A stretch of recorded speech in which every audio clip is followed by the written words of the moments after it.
सभी का आपके अपने YouTube चैनल सक्सेस बाय एडी सरेन टीम में। सो स्टूडेंट, आज मैं आप लोगों के सामने लेकर के एक नया चैप्टर हाजिर हूँ जिसका नाम है साधारण ब्याज। और मैंने इसके पिछले एपिसोड में, पिछले वीडियोस में मैंने काफी सारे चैप्टर पढ़ा दिए हैं, जिसमें कि अनुपात, समानुपात, प्रतिशत, लाभ और हानि, बट्टा या छूट, मैंने ये सारी चीजें पढ़ा दिए हैं। तो आप पिछले एपिसोड भी जाकर जरूर देखें जो नए स्टूडेंट हैं। और एक बात और, आप लोग फ्री में वीडियो ना देखा करें, जब भी देखा करें तो आप लोग लाइक और सब्सक्राइब कर दिया करें और कमेंट भी किया करें। ऐसे फ्री में देखने से काम नहीं चलेगा स्टूडेंट। चलिए देखते हैं आज का सेशन का कि साधारण ब्याज एक्चुअली होता क्या है। पहले मैं आप लोगों को साधारण ब्याज के बारे में बता देता हूं कि एक्चुअली साधारण ब्याज, जैसे मान लो मैंने 100 रुपए आपको उधार दिया, बोला कि मैं 5 रुपए प्रति वर्ष आपसे ब्याज के रूप में लूंगा, एक फिक्स अमाउंट लूंगा। तो वही क्या हो जाएगा, ये जो 5 रुपया है यही क्या कहा जाएगा, ब्याज कहा जाएगा। तो जो चीजें 100 पे ली जाएगी तो उसको क्या कहा जाएगा, प्रतिशत कहा जाएगा। यानी कि 100 पे 5 रुपया यानी 5%। यदि 100 पे 5% 5 है, तो यदि ये 1000 होता तो इसका 5% कितना होता, यदि ये 1000 होता तो इसका 5% कितना होता, 50 होता है स्टूडेंट। तो ये क्या आता, इतना रुपया ब्याज आता। और इसका फॉर्मूले की हम बात करें, इसके फॉर्मूले की बात करें तो इसका फॉर्मूला होता है स्टूडेंट, ब्याज बराबर यानी साधारण ब्याज बराबर मूलधन दर गुणे समय बटे 100। क्या होता, साधारण ब्याज बराबर मूलधन दर गुणे समय बटे 100। यानी कि सपोज 1000 रुपए आपका, यदि 1000 रुपए मूलधन है, फॉर एग्जाम्पल 1000 रुपए मूलधन है, ब्याज की दर 10% है, ब्याज की दर 10% है। और यदि समय हमारे पास 2 वर्ष है तो कुल कितना ब्याज होगा, ये कैलकुलेट करने के लिए स्टूडेंट हम क्या करेंगे, साधारण ब्याज निकालने के लिए हमें साधारण ब्याज कैलकुलेट करना है। तो क्या करेंगे, मूलधन कितना है, 1000 है, और कितना प्रतिशत कितना है, ब्याज की प्रतिशत कितना है, 100 है, टाइम कितना है, 2 वर्ष है, तो कुल कितना ब्याज आएगा, दोनों जीरो से दोनों जीरो कट जाएगा, 10 दाम में 100 दूनी कितना हो जाएगा, 200 हो जाएगा। यानी कि बच्चे जो साधारण ब्याज, एक बात और मैं समझा रहा हूं, जो साधारण ब्याज होता है हमेशा किस पे लगता है, मूलधन पर लगता है। इसको डायरेक्टली करने के लिए 1 साल का 10% है तो 2 साल का कितना हो जाएगा, 20% हो जाएगा। यदि आप 1000 रुपए पर 20% भी कैलकुलेट करोगे तो भी बात वही है, जो आप फॉर्मूला लगा के निकालते हो, आप प्रतिशत का यूज करके निकालोगे तो भी वही बात आएगी। सो स्टूडेंट, मैंने आप लोगों को पहले भी बता रखा है पहले वीडियोस में कि प्रतिशत का बहुत जगह यूज होता है। तो प्रतिशत के चैप्टर आप जरूर देखें, उसके कॉन्सेप्ट जरूर देखें। तो साधारण ब्याज एक्चुअली पूरा का पूरा प्रतिशत पर ही डिपेंड है। सो स्टूडेंट, आप ये वीडियो पॉज करके ये नोट डाउन कर लो फॉर्मूला। आइए देखते हैं पहला प्रश्न आज के सेशन का क्या होता है। कह रहा है कितने मूलधन को 5% वार्षिक ब्याज की दर पर 3 महीने के लिए जमा करने पर मिश्र धन कितना हो जाएगा, 2025 हो जाएगा। ये चीजें होंगी। हमें क्या निकालना है, क्या क्या गिवन है बच्चे, हमारे पास ब्याज गिवन है यानी साधारण ब्याज गिवन है, कितना है, 5% वार्षिक है। और हमारे पास क्या है, मिश्र धन दे रखा है, मिश्र धन कितना दे रखा है, 2025 रुपए दे रखा है। और क्या दे रखा है, टाइम कितना दे रखा है, समय कितना दे रखा है, 3 महीना दे रखा है। अच्छा, 3 महीना दे रखा है। एक्चुअली जो मिश्र धन होता है वो होता है मूलधन प्लस का ब्याज। मूलधन प्लस का क्या होगा, साधारण ब्याज होगा। यही क्या होगा, आपका मिश्र धन होगा। चलिए आइए देखते हैं। अच्छा, तो कितने मूलधन को 5% ब्याज की दर पर 3 महीने के लिए जमा करने पर मिश्र धन कितना हो जाएगा, 2025 हो जाएगा। जबकि ब्याज की दर यदि 5% है, 5% पूरे साल के लिए है, कितने साल, पूरे साल के लिए है, तो 3 महीने के लिए कितना होगा, 3 चौक को 12, ये कितना हो जाएगा, 5/4। 5/4 की बात करा जाए तो 4 × 4 4 दूनी 8, 4 पंजे 20, यानी कि 1.25% हो जाएगा। यानी हम बात करें किसकी, यदि 5% वार्षिक है तो 3 महीने के लिए कितना होगा, यानी 12 महीने के लिए 5% है तो 3 महीने के लिए कितना होगा 1.25%। अच्छा, ये चीजें हो गई। अब स्टूडेंट इसको इतना नोट डाउन कर लो। चलो मैं साइड में समझा देता हूं आप सभी को कि जो मिश्र धन होगा वो मूलधन और प्लस का ब्याज होगा। ये मैंने यहां पे लिख रखा है। तो आप जरा देखो, मूलधन कोई भी चीज अपने आप में 100% होती है, प्लस ब्याज की दर कितना होगा 3 महीने के लिए कितना होगा 1.25% होगा। यानी कि टोटल मिश्र धन कितने के बराबर होगा 101.25% होगा। कितना होगा 101.25% होगा। चलिए, तो यदि मिश्र धन 2025 है, जो कि वैल्यू किसकी है 101.25 है, हमें वैल्यू कितने का निकालना है, हमें वैल्यू निकालना है 100%, यानी कितने मूलधन को, हमें कितने मूलधन को निकालना है, यानी कि 100% निकालना है। जबकि वैल्यू कितने का दे रखा है 101.25 का दे रखा है। सो इसको हम कैलकुलेट कर लेंगे। यहां से क्या आ जाएगा, हमारा मूलधन आ जाएगा स्टूडेंट। इसको कैलकुलेट कर लेते हैं। डेसिमल जाएगा 00, इसको कैंसिल आउट करेंगे 5 से, 5 चौको 20, 5 पंजे 25, 00, 5 दूनी 10, 5 दूनी 10, 5 पंजे 25, 5 पंजे 25, 4 पंजे 20। इससे यहाँ यदि एक बारी में कटेगा तो यहाँ कितनी बारी में कट जाएगा 5 बारी में। इसको इससे कैंसिल आउट कर लो। 5 से इसको कितनी बारी में कैंसिल आउट हो जाएगा 20 बारी में कैंसिल आउट हो जाएगा। 20 गुणे 100 कितना आएगा 2000 आएगा। यही हमारा आंसर होगा 2000 रुपए। इतना नोट डाउन कर लो, ये हमारा मूलधन होगा। इतना नोट डाउन कर लो। मुझे आशा है कि आप लोग ये समझ पाए होंगे। पहला ही क्वेश्चन थोड़ा सा अच्छा हो गया क्वेश्चन, और अच्छे लेवल का क्वेश्चन हमें करना भी है। छोटे छोटे क्वेश्चन, वैसे आसान क्वेश्चन अब एग्जाम में नहीं पूछे जा रहे हैं। चलिए स्टूडेंट, इतना नोट डाउन कर लो या इसका स्क्रीनशॉट ले लो। हम बढ़ते हैं अगले प्रश्न पर। स्टूडेंट, अगला प्रश्न है 8% वार्षिक ब्याज की दर से कौन सा धन 4 वर्ष में 6600 हो जाएगा। सो स्टूडेंट, एक बार मैं इंग्लिश में डिक्टेट करता हूं। How much money will become 6600 in 4 year at the rate of 8% per annum simple interest. यही सवाल है स्टूडेंट। अब चलिए देखते हैं क्या होता है कि हमको यदि मिश्र धन मूलधन निकालना है तो मूलधन के लिए मैं एक फॉर्मूला लिख देता हूं। वैसे विदाउट फॉर्मूला भी करेंगे हम लोग, लेकिन फॉर्मूला के आप लोग आदी हो चुके हो, आप लोग फॉर्मूले से करना नहीं फिलहाल, लेकिन जानकारी के लिए लिख लेते हैं। मिश्र धन बराबर मूलधन बराबर मिश्र धन गुणे 100 बटे 100 प्लस दर गुणे समय। इस फॉर्मूले पे आप कैलकुलेट करोगे तो क्या कैलकुलेट कर सकते हो, मूलधन कैलकुलेट कर सकते हो। तो इसी पे कैलकुलेट करते हैं। मूलधन हमारा निकालना है, जबकि मिश्र धन। अच्छा स्टूडेंट, इस प्रश्न को हम समझ लेते हैं। क्या बोला गया है 8% वार्षिक ब्याज की दर से कौन सा धन 4 वर्ष में 6600 हो जाएगा। यानी मैंने आपको कोई रुपया दिया और वो रुपया बढ़ करके कितना हो गया 6600 हो गया।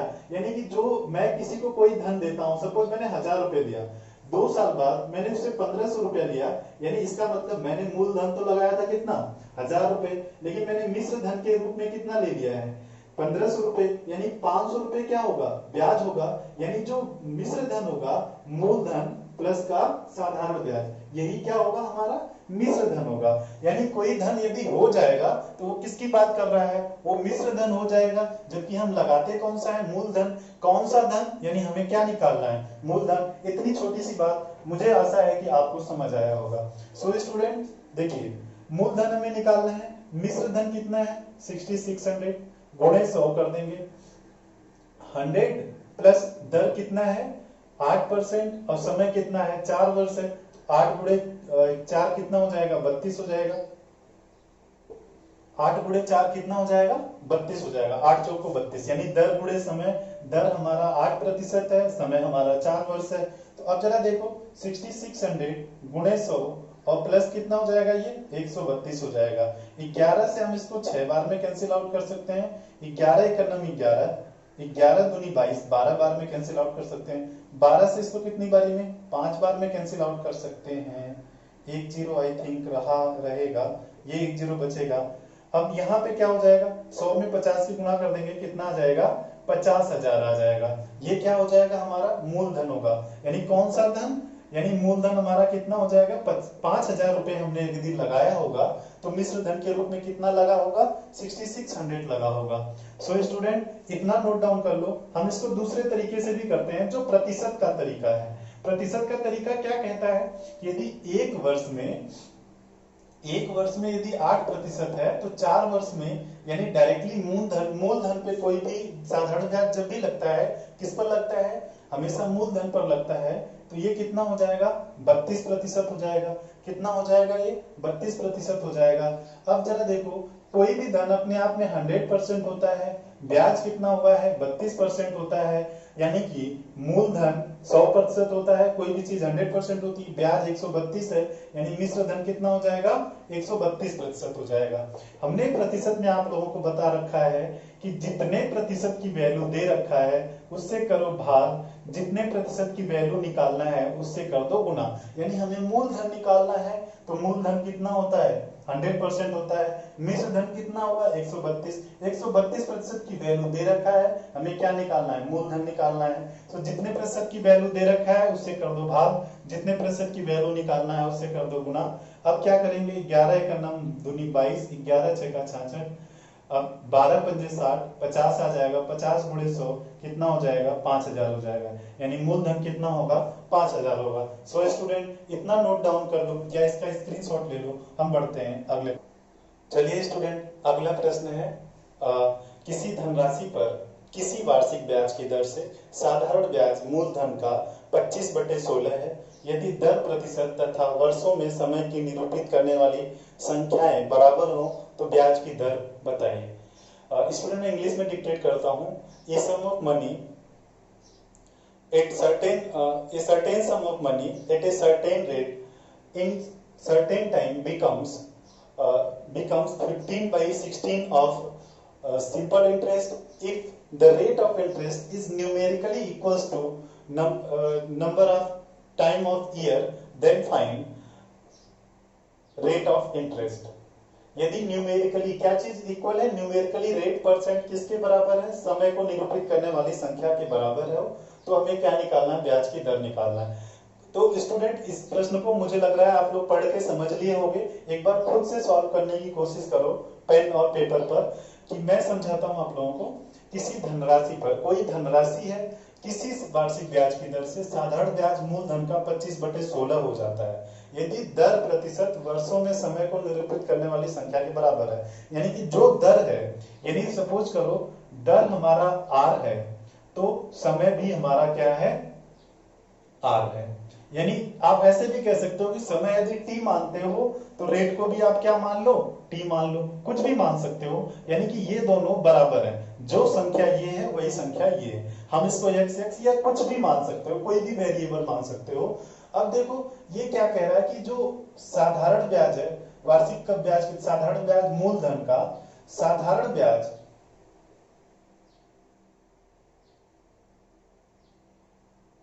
की दर से साधारण ब्याज मूलधन का,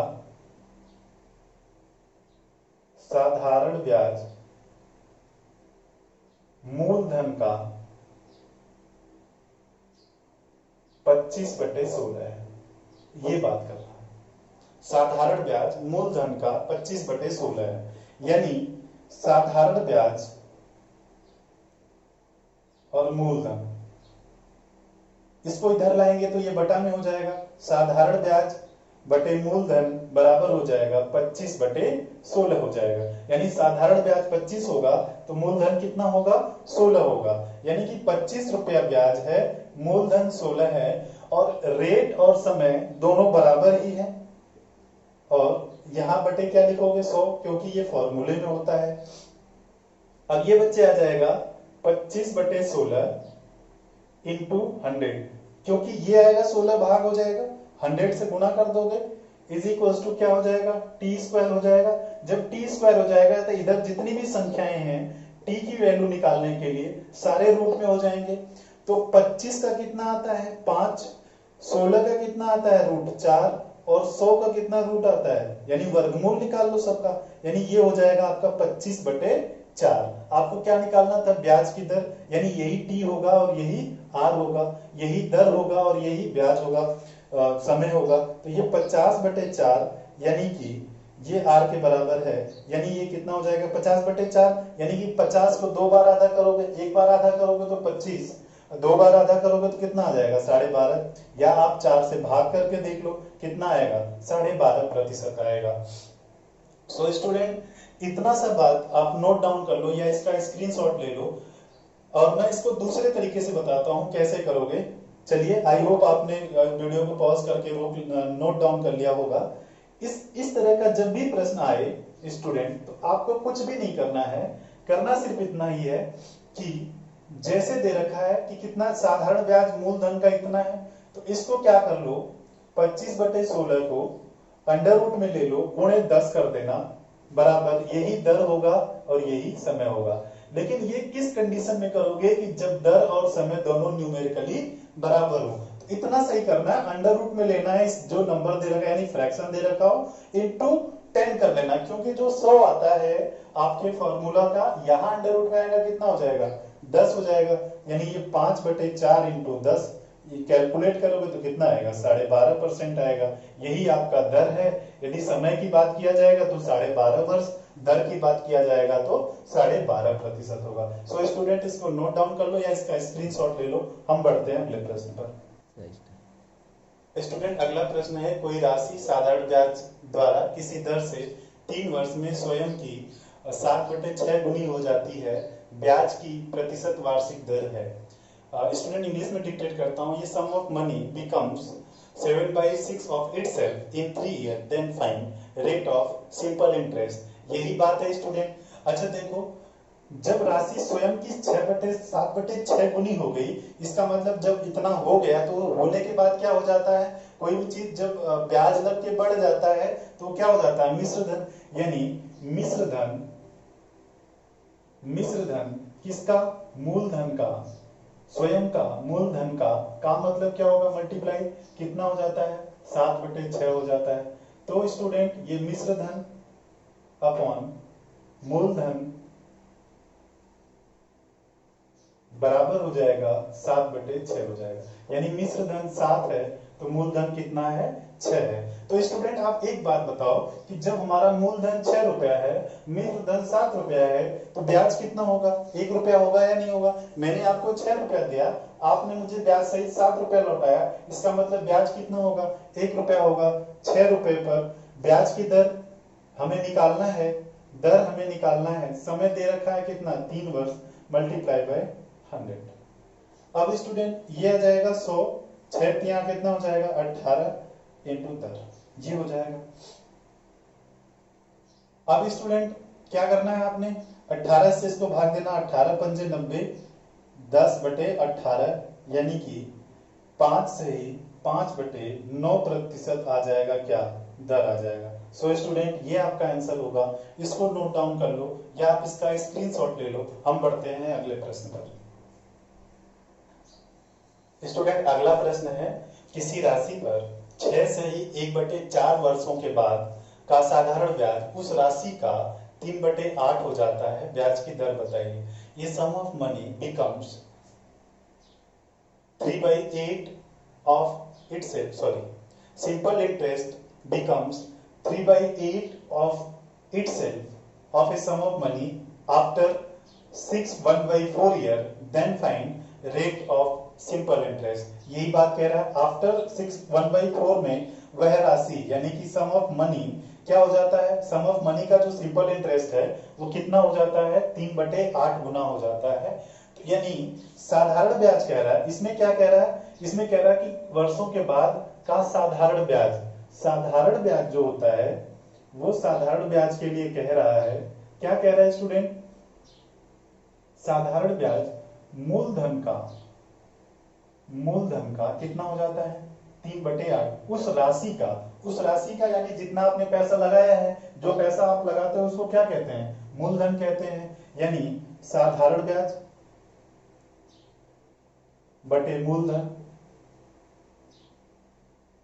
इज इक्वल्स टू 3/8, यानी कि साधारण ब्याज 3 है तो मूलधन कितना होगा, 8 होगा। सो स्टूडेंट ये वाली लाइन तो आप प्रश्न में देखते ही लिख सकते हो, साधारण ब्याज उस राशि का यानी मूलधन का 3/8 है, तो ये चीजें तो आप प्रश्न में ही पकड़ सकते हो कि 3 रुपया ब्याज होगा और 8 रुपये क्या होगा, मूलधन होगा। तो आपको सिर्फ लिखना तो यही होगा ना, 3 रुपया ब्याज है, 8 रुपये हमारा मूलधन है, समय कितना है 6/1/4, 6/1/4 को आप लिख सकते हो 6 चौको 24 एक 25 बटे कितना 4, यानी इसको आप 25/4 लिख सकते हो।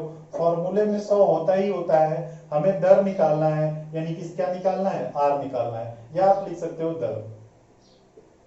अब ये 25 से कितनी बारी में, 4 बार में, 4 से कितनी बारी में, ये 16 हो जाएगा। तो जब ये 16 हो जाएगा तो यहां कैंसिल आउट करने पर कितना बचेगा, 2, 2 यहां जाएगा तो गुना होगा, तो कितना हो जाएगा 6, यानी कि दर कितना हो जाएगा, जबकि दर की बात कह रहा है तो दर हमेशा प्रतिशत में होता है, तो उत्तर कितना आएगा स्टूडेंट, 6% आएगा। इतना आप नोट डाउन कर लो या आप इसका स्क्रीनशॉट ले लो। हम बढ़ते हैं अगले प्रश्न पर। स्टूडेंट अगला प्रश्न है, एक धनराशि साधारण ब्याज की समान दर पर 2 वर्षों में 8,400 होती है और 8 वर्षों में 12,600 हो जाती है, वार्षिक ब्याज की दर कितनी है। सो स्टूडेंट समान दर पे कह रहा है, यानी कि जिस दर से 2 वर्ष में 8,400 होता है उसी दर से 8 वर्षों में 12,600 हो जाता है। एक बार मैं इंग्लिश में डिक्टेट करता हूं, तब तक आप सॉल्व करने की कोशिश करो, प्रश्न आई थिंक समझ आ गया होगा। A sum of money becomes 8,400 in 2 years. It the certain rate of interest. In 8 years it becomes 12,600 at the same rate of interest as before. Then find simple rate of interest. Rate of simple interest. यही find out करना है student कि 8 वर्ष में 8 year में 12,600 होता है, 2 वर्ष में 8,400 होता है, तो हमें ब्याज की दर निकालनी है। चलिए स्टूडेंट इसको सॉल्व करने की कोशिश करते हैं। एक बार आप खुद वीडियो पॉज करके सॉल्व करना। 2 वर्ष में 8,400 होता है, लेकिन कितने वर्षों में, 8 वर्षों में, 8 वर्ष में कितना होता है, ये 12,600 होता है, यानी 2 वर्ष और 8 वर्ष में डिफरेंस कितने का होगा, 6 वर्ष होगा। 6 वर्ष में कितना हो जाएगा, 0 0 2 4 42 हो जाएगा, यानी कि 6 वर्ष में कितना, यानी कि देखो ये क्या होगा, मूलधन होगा, इसमें प्लस का ब्याज होगा, इसमें दोनों चीजें होंगी। इसमें भी क्या होगा, मूलधन होगा, प्लस का क्या होगा, ब्याज होगा, लेकिन इसमें ब्याज होगा 8 वर्ष का, इसमें जो ब्याज होगा वो कितने वर्ष का होगा, 2 वर्ष का होगा। तो स्टूडेंट जब इसको माइनस करोगे तो मूलधन कैंसिल आउट हो जाएगा। 8 वर्ष के ब्याज में से 2 वर्ष का ब्याज निकलेगा, यानी ये ब्याज कितने साल का होगा, 6 वर्ष का होगा। यानी 6 वर्ष का ब्याज यदि 4200 है तो 1 वर्ष का ब्याज कितना होगा, 700 होगा या नहीं होगा। 1 वर्ष का ब्याज कितना होगा, 700 होगा। अच्छा 1 वर्ष का ब्याज 700 रुपए होगा, तो आप मुझे बताओ 2 वर्ष का ब्याज कितना होगा, 1400 होगा। ये अंडरस्टूड है।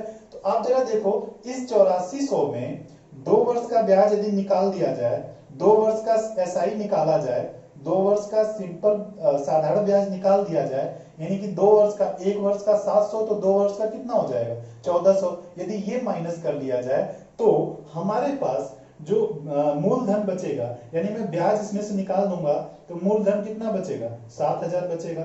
ये हमारा मूलधन हो गया। क्या हो गया, हमारा मूलधन हो गया। अब हमें पता चल गया, क्या पता चल गया कि मूलधन पता चल गया और हमारे पास ब्याज 1 वर्ष का पता चल गया और हमें मूलधन पता चल गया। हमें ये जो ब्याज हुआ है 700 वो कितने वर्ष में हुआ है, 1 वर्ष में हुआ है, और हमें क्या निकालना है, दर निकालना है। इसको हम कैलकुलेट कर लेंगे। सो स्टूडेंट अब देखो जरा, 2 जीरो से 2 जीरो कैंसिल आउट, 1 जीरो से ये 7 से ये 7 कैंसिल आउट हो जाएगा, तो ये कितना बचेगा, दर 10 बचेगा। यानी कि जब दर की बात हो रही है तो कितना होगा, 10% होगा। यही तो होगा, 7,000 मूलधन निकल के आया, 700 रुपए 1 वर्ष का ब्याज था, टाइम लिख दिया इंटू दर लिख दिया, दर निकाल लिया, कैलकुलेट कर लिया, कितना आ गया, 10% आ गया। सो स्टूडेंट इतना नोट डाउन कर लो या इसका स्क्रीनशॉट ले लो। हम बढ़ते हैं अगले प्रश्न पर। चलिए स्टूडेंट अगला प्रश्न देख लो आप। कि एक धनराशि साधारण ब्याज की समान दर पर 2 वर्षों में 756 हो जाती है और 3.5 वर्षों में 8,873 हो जाती है, तो वार्षिक ब्याज की दर कितनी है? स्टूडेंट ये बिल्कुल सेम पिछले प्रश्न की तरह है। ये सम ऑफ मनी, ये certain some of money becomes 756 in 2 year at certain rate of interest and becomes 873 in 3 1/2 year at the same rate of interest, then find rate of simple interest। यही question है बेटा, आप इसको solve करने की कोशिश करो वीडियो पॉज करके। आई होप आपने वीडियो पॉज करके सॉल्व किया होगा। चलिए सॉल्व करते हैं हम। 2 वर्ष में स्टूडेंट कितना हो रहा है? ये 756 हो रहा है, लेकिन 3.5 वर्ष में कितना हो जाता है? ये 873 हो जाता है। 2 वर्ष में इतना होता है, 3.5 वर्ष में इतना होता है। अब स्टूडेंट यहां डिफरेंस देखोगे तो ये 3.5 वर्ष और 2 वर्ष में अंतर कितने का होता है? 1.5 वर्ष। 1.5 वर्ष को क्या लिख सकते हो आप? 1.5 ईयर। 1.5 वर्ष को आप 1.5 ईयर लिख सकते हो। इसने में कितना हो जाता है? 13 में से 6 जाएगा 7, यहाँ 6 1, और ये हो जाएगा आपका कितना? 1। ये हो जाएगा। ये स्टूडेंट अब जरा देख लो आप कि ये 1 वर्ष में इतना, 1.5 वर्ष में इतना हो रहा है, यानी 1.5 वर्ष को आप ये भी लिख सकते हो कितना? 3/2। 3/2 वर्ष लिख सकते हो। क्या ये 3 से कैंसिल आउट होगा? अब देखो 1 वर्ष में कितना होगा ये देखते हैं। तो ये हो जाएगा 117 डिवाइडेड बाई 3 मल्टीप्लाई बाई 2, यानी 1 वर्ष में होगा 3 3 9, 3 9 27। ये हो जाएगा आपका कितना? 9 दूनी 18, 3 दूनी 6 1 7, यानी 1 वर्ष में कितना रुपया होगा? 78 रुपया होगा। 1 वर्ष में यदि 78 रुपया होगा तो 2 वर्ष में कितना हो जाएगा? 78 गुणे 2, यानी ये जो 2 वर्ष में इतना मिश्र धन है, इस मिश्र धन में ब्याज भी होगा, साधारण ब्याज भी होगा और मूलधन भी होगा। तो 78 गुणे 2 करोगे, जबकि 2 वर्ष का ब्याज होगा 8 दूनी 16, 7 दूनी 14 1 15, यानी कि हमारा मूलधन कितना होगा? 600 रुपया होगा। मूलधन आपको मिल गया, 600 रुपया हो गया। 1 वर्ष का जो ब्याज होगा वो कितना निकाला आपने? 78 निकाला है। और दर आपको 1 वर्ष में हुआ है इतना 78 रुपया, कितने वर्ष में हुआ? 1 वर्ष में हुआ है। आपको क्या कैलकुलेट करना है? दर कैलकुलेट करना है, डिवाइडेड बाई 100। दोनों जीरो से दोनों जीरो कैंसिल आउट हो जाएगा, इससे कैंसिल आउट हो जाएगा 13, तो दर कितना आ जाएगा? 13% आ जाएगा। सो स्टूडेंट ये बहुत ही बिल्कुल सेम प्रश्न था। वैसे ही मैंने क्या किया, फिर से समझ लो एक बार। 3.5 वर्ष में 873, जबकि 2 वर्ष में इतना हो रहा है, तो ये 1.5 वर्ष में कितना होगा? इन दोनों का डिफरेंस होगा। 1.5 वर्ष को आप 2 एकड़ में 2 3/2 लिख सकते हो। आपने कैलकुलेट किया 1 वर्ष का, 1 वर्ष का 78 होगा, जबकि ये 2 वर्ष का ब्याज सही धन है, तो 78 दूनी कितना हो जाएगा? 156, कितना आ जाएगा? 600 रुपए आ जाएगा। यानी 78 रुपए, 600 रुपए पर 78 रुपए ब्याज मिल रहा है। दर आपको कैलकुलेट करना है, कितना आ जाएगा? 13% आ जाएगा। सो स्टूडेंट ये रहा आपका आंसर। इसको नोट डाउन कर लो या स्क्रीनशॉट ले लो। आज के लिए इतना ही रखते हैं। मैंने स्टार्टिंग में भी बोला था, अभी भी बोल रहा हूँ स्टूडेंट, वीडियो को आप फ्री में ना देखा करो, लाइक और कमेंट जरूर किया करो। वीडियोस कैसा लगा आपको। अगले एपिसोड में फिर अच्छे अच्छे क्वेश्चन लेकर के आप लोगों के साथ रूबरू होऊंगा, और आप लोग प्रैक्टिस करते रहो और आप लोग नोट्स जरूर बनाते रहो। जैसे भी पढ़ते हो, जो भी कॉन्सेप्ट समझ आए, नोट्स बनाते रहा करो, क्योंकि जब नोट्स बनाने की जरूरत न्यूटन को हुआ है और महात्मा गांधी को हुआ है, और जितने भी महान लोग हुए उनको नोट्स बनाने की जरूरत हुआ। थॉमस एल्वा एडिसन को भी नोट्स बनाने की जरूरत हुई है, क्योंकि इन लोगों के देखोगे तो इनके म्यूजियम में इनके हाथ के लिखे हुए नोट्स जरूर होंगे। तो आप अपना हैंड रिटन नोट्स खुद से बनाया करो। चलिए आज के लिए इतना ही रखते हैं। अगले एपिसोड में फिर मिलेंगे आप लोगों के साथ अच्छे क्वेश्चन के साथ। चलिए तब तक के लिए आप लोग मेहनत करते रहो। Bye bye.